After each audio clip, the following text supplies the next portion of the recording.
Então, pessoal, voltando aqui, só resolver mais uma questão que ficou meio corridinha da segunda lei de Newton, que é uma questão um pouquinho mais capciosa. E as próximas a gente vai resolver da terceira. Um bloco de massa MA está apoiado sobre um carrinho B de massa MB, que se move com aceleração constante de 2 metros por segundo ao quadrado. Esse 2 aqui tem que subir. Em relação ao observador em repouso no solo, como mostra a figura abaixo. Admitindo todas as unidades de medida no sistema internacional, para que o bloco A não se movimente em relação ao bloco B, ou seja, ele vai ficar paradinho. O valor da força de atrito entre as superfícies A e B deve ser igual a. A gente ainda não estudou atrito, mas a gente consegue resolver isso mesmo sem. Porque para que ele fique parado em relação a B, quanto que vai ter que ser a força resultante atuando nele? E aí? B está indo embora, né? Vamos dar uma olhada. Nós temos aqui B, que está vindo com uma aceleração de... E ele está indo embora. A gente tem aqui A. O que é que a força de atrito vai fazer? Na hora que B está indo para frente, A vai resistir, né? Então ele vai ter que ter uma aceleração para cá também. Quanto vai ter que ser a força resultante sobre ele? Ela vai ter que ser 0. Ou não? Não. Porque ele não vai ter que ter a mesma aceleração que B. Então ela vai ter que ser 2 vezes MA. Tudo bem? Ele vai ter que ter a mesma aceleração que B.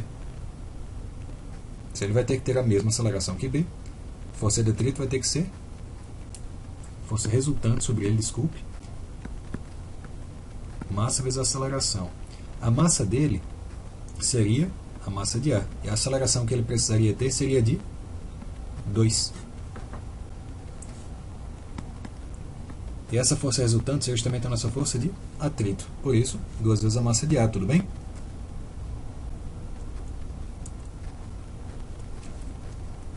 Vamos dar uma olhada numa outra questãozinha.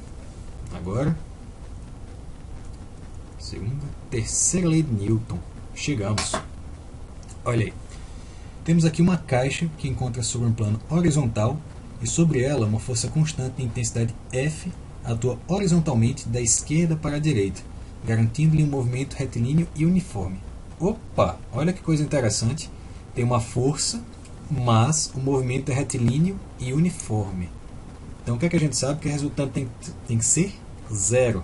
Então se tem uma força para a direita que está empurrando ela, tem que ter uma outra força para a esquerda, que vai ter que ter um módulo igual a F.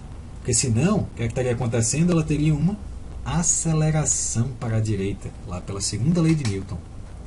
Então vamos lá. Uma pessoa dentro da caixa, impedida de ver o exterior, teria dificuldade em afirmar que a caixa possui movimento relativamente ao plano horizontal. É igual quando você está dentro de um carro. Você não sente nada, você só sabe que ele está se movendo. Por quê? Porque faz barulho, porque você tem as janelas. Então, de fato, você não saberia dizer. A força resultante sobre a caixa é um vetor horizontal que possui sentido da esquerda para a direita e intensidade igual a F.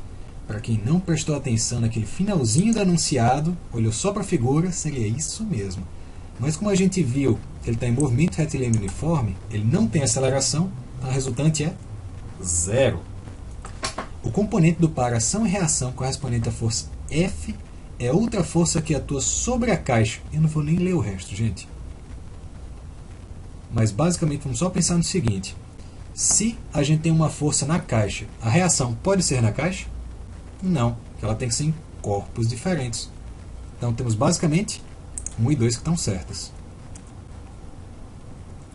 Os valores aproximados das massas da Terra e da Lua são respectivamente 6 vezes 10 elevado a 24 kg e o da Lua 1 vezes 10 elevado a 23 kg, ou seja, parece que a massa da Terra é 60 vezes maior do que a da Lua. Se a força com que a Terra atrai a Lua tem módulo F, a força com que a Lua atrai a Terra tem módulo F. Por ação e reação, já que a Lua atrai a Terra com uma força, a Terra tem que atrair a Lua com a mesmíssima força. O que muda é o sentido. Um corpo encontra-se em repouso sobre uma mesa horizontal, no local em que a aceleração da gravidade é constante.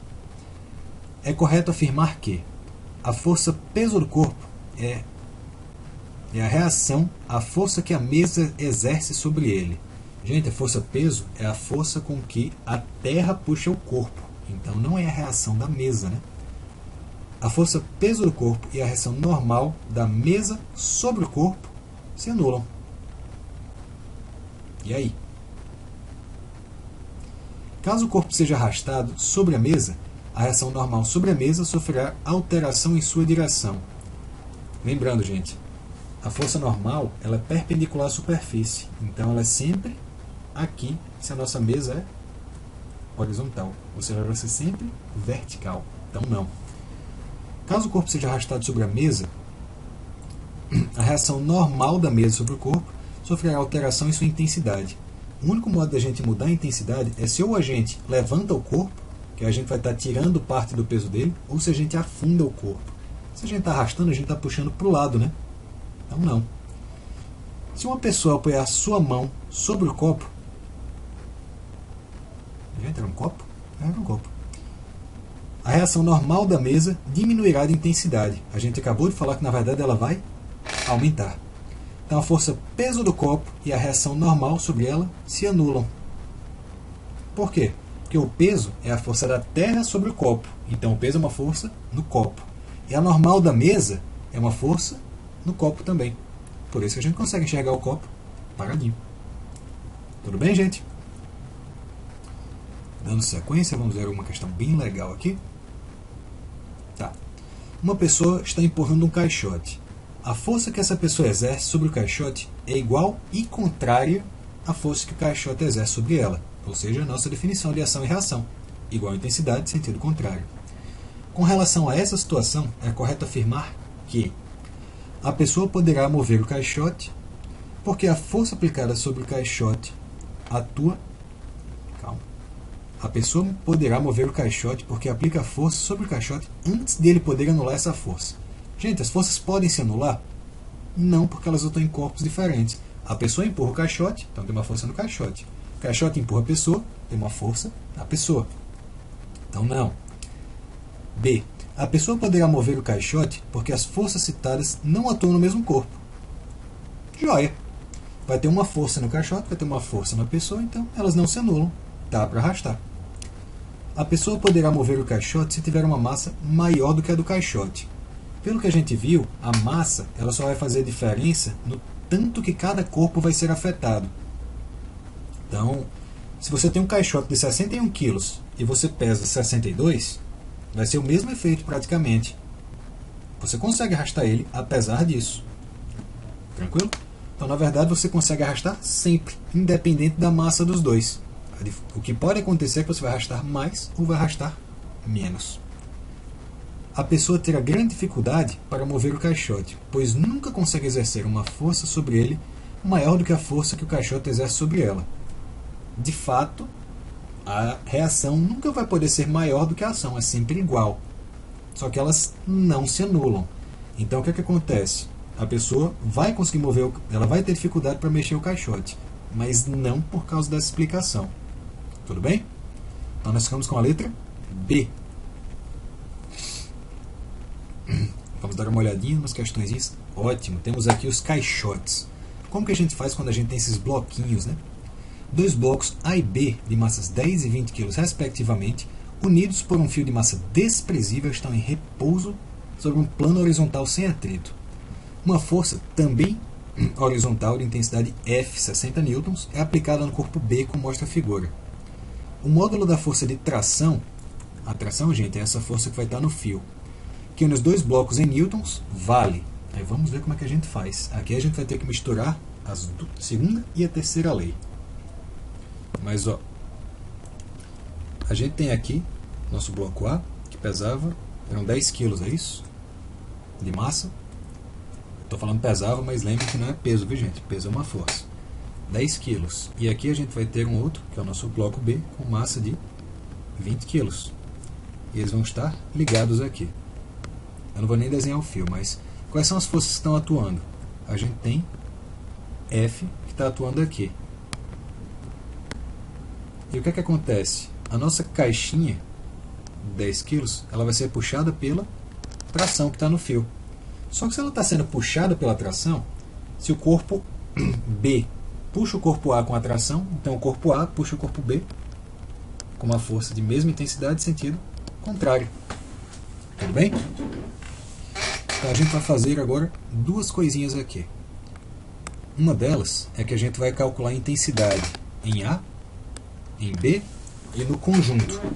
Então a força resultante em A, ela seria basicamente quem? Bom, em A só tem atração, né? Vamos definir uma coisinha importante que eu quase esqueci de falar para vocês. A gente tem que dizer para que lado é positivo e para que lado é negativo. Então, supondo que para a direita seja positivo, para a esquerda, negativo. Então, a nossa força resultante em A seria basicamente atração. E como está para a direita, positivo. A nossa força resultante em B seria o quê? A gente tem F para lá, para a direita, então ele está positivo. E a gente tem a atração que está para a esquerda, então negativo. E a força resultante em A e B, nos dois, ou seja, no conjunto, a gente tem que ver todas as forças. Ela seria o quê? A gente começa com uma tração para a direita. Depois a gente tem uma tração também para a esquerda. E no final a gente tem uma força para a direita. Então o que é que acontece com essas duas trações? Elas se cancelam. A nossa força resultante seria somente F. E aí daqui a gente ainda não consegue responder qual que seria a tração. Mas vocês concordam comigo? Se a gente descobrir a força resultante em A, a gente acha essa tração? Então vamos dar uma olhada. A força resultante em A, a gente também pode dizer que ela é a massa de A vezes a aceleração de A, não é isso? E vamos atentar para um detalhe. Se A vai estar acelerando e B também, se ele estivesse acelerando mais do que B, eventualmente ele iria bater em B. Se ele estivesse acelerando menos do que B, ele iria ficar para trás. Mas a corda deixa ele ficar para trás? Não. Então isso quer dizer que a aceleração tanto de A quanto de B é igual. Ou seja, o conjunto tem a mesma aceleração. Então aqui a gente também pode dizer que a massa do conjunto seria tanto a de A quanto a de B, vai ter a mesma aceleração que A. Olha que joia agora. Se a gente souber, a massa de A a gente tem. Se a gente encontrar a aceleração de A, a gente encontra a tração. E aqui, a gente tem F? Tem. A gente tem a massa de A? Tem. Tem a massa de B? Tem. Então dá para encontrar a aceleração de A. Encontrando aqui, a gente mata a questão. Vamos lá? Então a nossa força aqui valia 60 newtons. A massa de A era 10, a de B era 20, e nós temos a aceleração.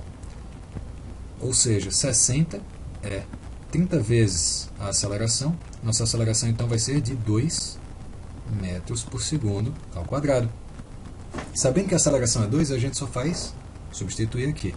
A massa de A é 10, a aceleração é 2, então a força foi de 20 newtons.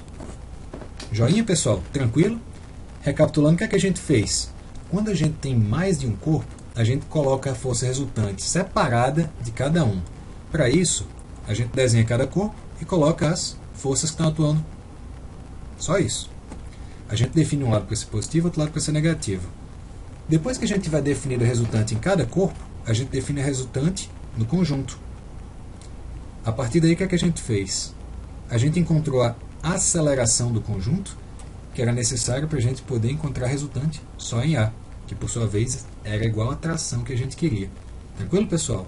Então, nessas questões que tem mais de um corpo, o que é que a gente vai ter que fazer? Calcula a resultante total e depois a gente vê a resultante em cada um. Vamos para mais uma? Então aqui, letra E, 20 newtons. Nas duas situações ilustradas abaixo, o bloco de massa M encontra-se em repouso. Sabendo-se que o coeficiente de atrito estático entre o bloco e a superfície da mesa é μ, pode-se afirmar corretamente a respeito das situações que... Bom, pessoal, força de atrito eu devo estar explicando melhor para vocês na próxima aula. Mas eu vou dar uma introduçãozinha rápida para a gente poder responder a questão. Na verdade, ela é bem tranquila. Então, o que é que acontece? Vamos comparar as duas situações. Aqui, nessa primeira, nós temos um corpo de massa Mzão e aqui um corpo de massa Mzinho e outro de massa Mzinho também. Esse daqui, vocês percebem que ele vai estar puxando Mzão para a esquerda e o outro está puxando para a direita? Com o peso de um e o peso do outro. Só que esses pesos são iguais. Então, se ele está sendo puxado para a esquerda com uma força e para a direita com a mesma força, a resultante sobre ele é zero. Ele fica paradinho. Nesse outro caso, ele também vai ficar parado. Se ele vai ficar parado, já que a gente está falando de coeficiente de atrito estático, então isso quer dizer que a força de atrito ela tem que compensar o peso. Ou seja, essa força de atrito vai ter que ser igual ao peso do mzinho. O que é que a gente consegue dizer então? A força de atrito estático sobre o bloco M nas duas forças é... Não, aqui não tem força de atrito estático, porque ele já está sendo anulado. A força de atrito estático sobre o bloco M é nula na situação B. Em B, se não tivesse essa força puxando para a esquerda, o corpo ia cair. Ele ia para a direita. Então não. A força de atrito estático sobre o bloco M é nula na situação A. Ele está paradinho, então realmente a gente não precisa. A força de atrito estático sobre o bloco M é nula nas duas situações. Não. A gente acabou de ver que daria para calcular essa força de atrito aqui, se a gente precisasse. A gente acabou não precisando, mas eu quis explicar um pouquinho para vocês como é que funcionava. Tudo bem, gente? Tranquilos? Então, é isso que eu queria falar para vocês sobre a terceira lei de Newton. Espero que vocês tenham entendido. E agora sinta-se à vontade para resolver o resto da lista. Estou na guarda aí, pessoal. Até breve. Até a próxima aula.